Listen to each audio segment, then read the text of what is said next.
Bom dia! Vamos falar um pouquinho sobre o contrato estimatório? O contrato estimatório é muito conhecido, muito chamado de venda em consignação. Está previsto no artigo 534 do Código Civil. As partes nessa relação contratual são chamadas de consignante-credor e consignatário, que é o devedor. O consignante figura no polo ativo, em regra é o proprietário do objeto, e o consignatário o devedor, a pessoa que vai receber o objeto com a finalidade de vender esse mesmo objeto e, consequentemente, dividir os lucros com o consignante. Exemplifico. Vamos imaginar que eu entrego o meu relógio para que você venda por um preço de R$300. Em contrapartida, em contraprestação, eu acordo com você que eu vou ficar aí com 150 e você com 150.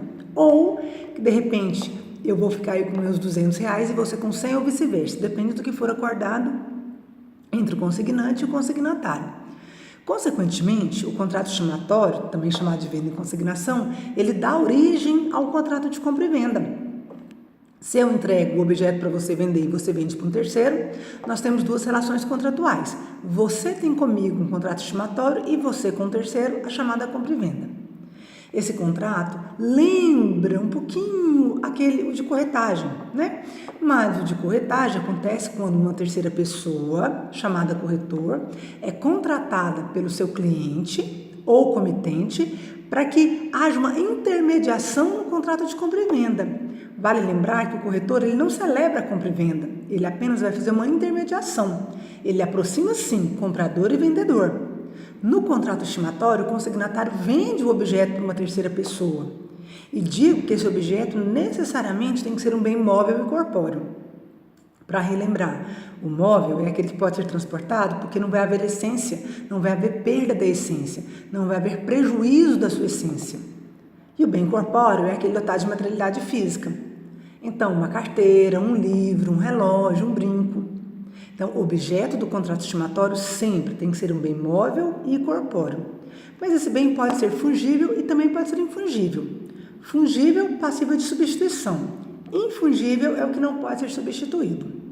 Em relação à classificação geral desse contrato, nós podemos afirmar com toda certeza que é um contrato oneroso, porque tem a finalidade de lucro, de divisão de lucro entre consignante e consignatário. É um contrato unilateral, mas alguns doutrinadores, diga-se de passagem, a maioria da doutrina consideram como um contrato bilateral. Então, nós temos esses dois posicionamentos. Mas a obrigação principal é a de restituir. Se o consignatário não conseguir vender, o consignatário tem a obrigação de devolver ao consignante. Outros doutrinadores compreendem que é um contrato bilateral porque o consignante tem que entregar o objeto para venda ao consignatário. É um contrato real, tem que haver a entrega do objeto para a venda. É um contrato bilateral, como eu já disse, porque gera essa responsabilidade para as duas partes, mas também com o entendimento de que haja a unilateralidade, a responsabilidade do consignatário em restituir. É um contrato comutativo. As prestações, as cláusulas, as convenções do contrato são certas, não serão modificadas e cada parte já conhece os benefícios e as vantagens dessa relação contratual. Também é chamado de contrato a termo, porque tem que ser cumprido no prazo estipulado. Exemplo, se eu entrego o objeto ao consignatário, para esse consignatário vender o objeto, vendê-lo, né? E se o consignatário não consegue vender no prazo de 30 dias, que foi o que nós estipulamos, fim desse prazo, o consignatário tem que me devolver esse objeto. Boa parte da doutrina também compreende que é um contrato que gera uma obrigação alternativa, além da chamada obrigação de restituir. A obrigação alternativa acontece quando o devedor, em relação ao credor, tem a possibilidade de entregar um objeto ou outro. Nessa relação contratual, fim do prazo, se o objeto não foi vendido, o consignatário tem que devolver o objeto ou tem a possibilidade de efetuar a compra com o consignante.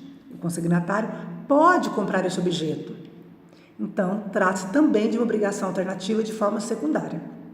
É um contrato principal, porque existe por si só, é um contrato independente. Ele não precisa de outro para existir.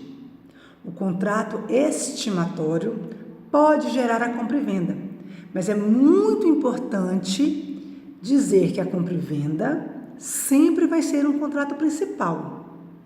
Quando decorrer do contrato estimatório, Aí sim nós vamos fazer o paralelo, que o estimatório é acessório e a compra e venda principal.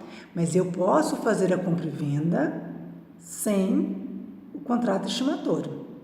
Quando eu estabeleço o contrato estimatório, consequentemente eu vou ter duas relações contratuais, o estimatório e a compra e venda, onde o estimatório é secundário e a compra e venda é o principal. Fica a dica para o exame da OAB. O contrato estimatório gera posse direta ao consignatário e a indireta continua com o consignante. Credores do consignatário é o devedor. Credores do consignatário não poderão indicar penhora, arresto, sequestro em relação a esse objeto. Por quê? O consignatário não é o dono, ele tem apenas a posse direta. Para exemplificar, para clarear a explicação, digo: vamos imaginar que eu entreguei para você um relógio, um Rolex, valor considerável. E você, consignatário, tenha um credor, uma pessoa que eu nem conheço, que nem faz parte da nossa relação contratual. E o credor, sabendo que você está na posse desse Rolex, que vale um dinheiro inconsiderável, o seu credor, consignatário, resolve pedir penhora em cima desse relógio. Opa! Como que vai poder ser feita? Como que vai acontecer a penhora em relação a esse objeto, se esse mesmo objeto não pertence ao consignatário, não é mesmo? Fica a dica para o exame da OAB. O consignatário é possuidor direto. E fim do prazo, não restituindo o objeto ou não optando aí pela chamada obrigação alternativa, o consignante pode ingressar com ação possessória, porque o consignante, aí sim, passa a ser vítima do chamado esbulho possessório. Então, nós vamos aplicar ação possessória de reintegração de posse na modalidade de busca e apreensão, prevista no artigo 554 do novo Código de Processo Civil. Fica a dica para o exame da OAB.